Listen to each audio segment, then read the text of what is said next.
mendapat nomor urut 1. Khofifah Indar Parawansa Emil Dardak nomor urut 2 dan Tri Risma Harini Zalul Azhar Asumta mendapat nomor urut 3. Dalam sambutannya, Cawagup Jatim nomor urut 1 Lulu Nur Hamidah Lukmanul Hakim bangga atas lahirnya 3 Sri Kandi di Pilgub Jawa Timur. Lulu berharap Jawa Timur akan melahirkan pemimpin untuk Jatim yang lebih makmur. Yang pertama-tama tentu saya bersyukur kehadirat Allah Subhanahu wa taala. Ini sore yang sangat-sangat membanggakan karena Jawa Timur menjadi sebuah provinsi pertama di dunia yang telah bisa dan sanggup melahirkan 3 Sri Kandi sebagai calon gubernur. Mudah-mudahan sebuah keberhasilan Jawa Timur dan masyarakatnya yang bisa melahirkan sebuah calon-calon pemimpin untuk Jawa Timur yang lebih makmur. Sementara itu calon gubernur nomor urut 2 Khofifah Indar Parawansa sempat berpantun saat memberikan sambutan usai pengundian nomor urut. Khofifah yakin nomor urut 2 sebagai isyarat 2 periode. Terus ikhtiar tiada jeda. Berikan aksi dan kerja nyata. Paslon nomor 2 boleh? Paslon nomor 2 siap mengemban amanah. Lanjutkan pembangunan dengan nawa bakti satya. Alhamdulillah nomor urut 2 melambangkan optimisme dan semangat untuk mewujudkan 2 periode. Cagup Jatim nomor urut 3 Tri Risma Harini berharap agar proses demokrasi di Jawa Timur berlangsung baik, jujur dan adil tanpa kecurangan serta gangguan. Jika diberi amanah, Risma akan bekerja untuk Jatim yang lebih baik. Supaya proses demokrasi ini berjalan baik dan benar, tidak ada kecurangan dan tidak ada lagi gangguan-gangguan, supaya proses ini bisa dirasakan manfaatnya untuk seluruh warga Jawa Timur. Mari seluruh warga Jawa Timur kita bekerja bersama-sama mewujudkan Jawa Timur yang lebih baik, yang lebih adil untuk seluruh lapisan masyarakat.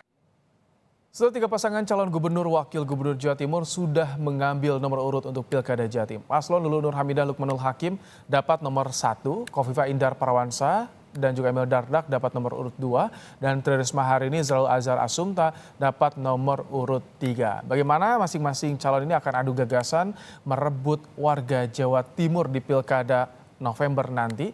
Sudah hadir untuk membahasnya di studio Kompas TV, pengamat politik dari Universitas Al-Azhar, Ujang Komarudin. Selamat petang, selamat datang di studio Kompas TV, Kang Ujang. Bang Baim, terima kasih. Baik, tadi kita menarik menyimak pengundian nomor urut Pilkada Jawa Timur, mirip dengan Pilpres konfigurasinya nih. Ini bagaimana Anda melihatnya, apakah ini bisa jadi faktor untuk memudahkan kampanye paslonnya atau seperti apa Kang Ujang? Ya kalau dilihat dari konstruksinya ya, pertama PKB kita tahu 1 ya, dipilihnya nomor 1, Caimin juga nomor 1 gitu. Khofifah yang didukung oleh partai katakanlah Kim ya kan, mayoritas di situ juga nomor 2, Pak Prabowo. Bu Risma juga kan kita tahu bahwa ya, didukung oleh PDIP yang itu ketika Pilpres juga nomor 3. Entah tahu ya apakah ini suatu kebenaran atau kebetulan. Nah, saya melihat bahwa ini menarik. Pertama Bang Baim, bahwa di sana adalah ada Sri Kandi yang memang menurut hemat saya harus didorong. Siapapun yang terpilih nanti adalah memang betul-betul tokoh yang peduli terhadap masyarakat Jawa Timur. Kita tahu bahwa Jawa Timur adalah sangat religius. Banyak pesantrennya di sana, bahwa pemilihnya kalangan Nahdliyin juga luar biasa besar. Oleh karena itu ini menurut saya tantangan terbesar adalah bagaimana sebenarnya menciptakan kekuatan kesejahteraan di sana. Nah, kita ini kan musuh kita Bang Baim adalah kebodohan dan kemiskinan. Jadi kita ini banyak masyarakat kita secara umum ya di Republik ini hampir 50% lebih bahkan kita belum lulus SMP. Oke, nah, ini itu jadi PR juga tentu calon pemimpin yang akan bertarung di Pilkada. Tapi sebelum membahas soal tadi strategi, soal kampanyenya nih. Oke. Itu akan memudahkan tidak dengan nomor urut yang mirip, yang sama dengan Pilpres, konfigurasi parpol pendukungnya juga? Ya, itu menjadi poin yang sebenarnya tadi undian itu menguntungkan ketiganya. Akan memudahkan bagaimana mereka berkampanye. Kampanye sudah mau mulai ini 2 hari lagi. Iya. Kalau nggak salah tanggal 25 hingga tanggal 23 November nanti. Oleh karena itu saya melihat tadi ya keterikatan nomor urut itu dengan yang Pilpres yang lalu ini menjadi sebuah catatan memudahkan mereka berkampanye.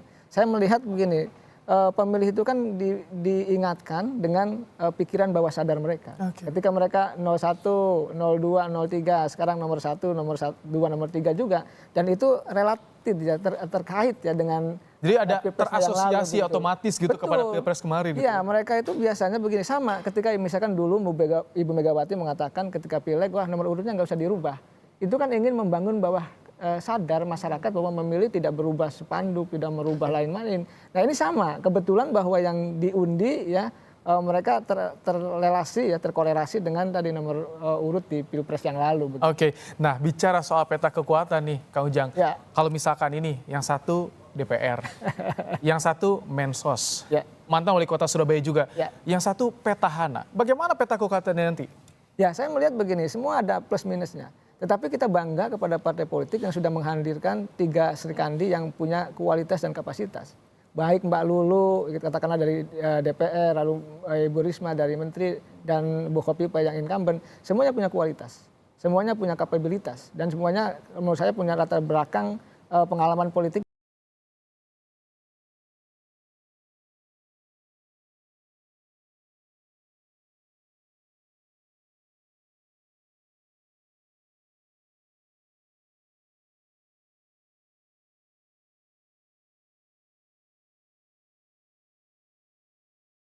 Sampaikan atau masih ada yang kurang nih soal komunikasinya menurut Anda? Ya, saya sih melihat ketiganya tentu akan memberikan program-program yang terbaik. Tetapi ada yang gini, misalkan incumbent mungkin lebih diuntungkan.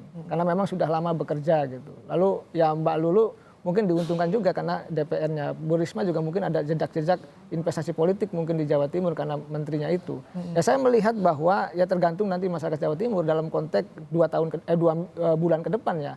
Bagaimana sebenarnya kontribusi besar ketiganya dalam konteks bukan hanya memberikan visi misi, bukan hanya program, tetapi juga betul-betul mereka menyapa langsung door to door dari pintu ke pintu untuk bisa meyakinkan bahwa mereka lah yang layak untuk bisa dipilih menjadi calon gubernur dan wakil gubernur. Ya itu harus diyakinkan, karena bagaimanapun begini, ketika maju itu kan tidak dengan tangan kosong. Harus ada jejak investasi politik yang telah dibangun gitu. Lalu juga ada kepedulian yang sudah diberikan. Lalu juga misalkan ada kampanye apa yang harus bisa direalisasikan ke depan.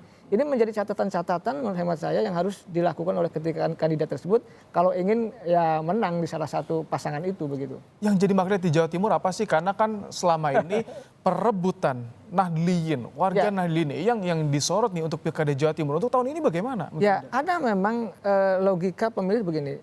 Kalangan Nahdliyin biasanya memang yang tadi yang rasional, dia memilih berdasarkan independensi. Ya ada yang independen memilih ya karena kepentingan pribadi memilih. Tetapi ada juga yang kalau dalam bahasa saya sami'na wa ata'na. Kami mendengar dan kami taat biasanya mengikut keinginan dari Pak Kiainya gitu. Itu kan karena kalangan santri mengikuti itu budaya Nahdliyin yang hari ini masih ada gitu. Kalau Kiainya memilih kandidat A ya santrinya juga kemungkinan A. Tetapi kalau kita lihat konfigurasi yang ada saat ini tadi ada 2 kemungkinan.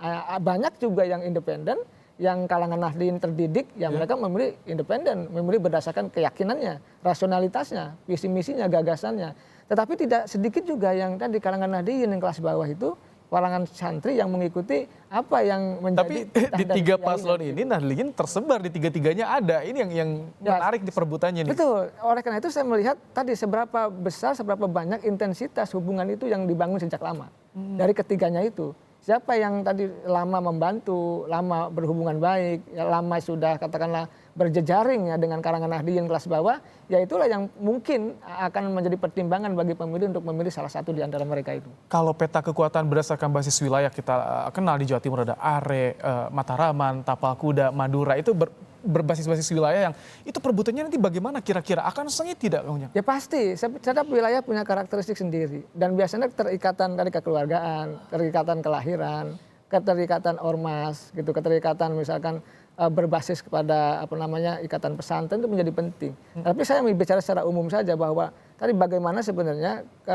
basis-basis kekuatan itu didekati ya kalau bahasa saya secara langsung, tidak menggunakan cara-cara misalkan menggunakan pihak lain atau menggunakan relawan dan lain sebagainya, tapi harus langsung betul-betul terjun sehingga apa? Sehingga mereka merasa peduli didatangi.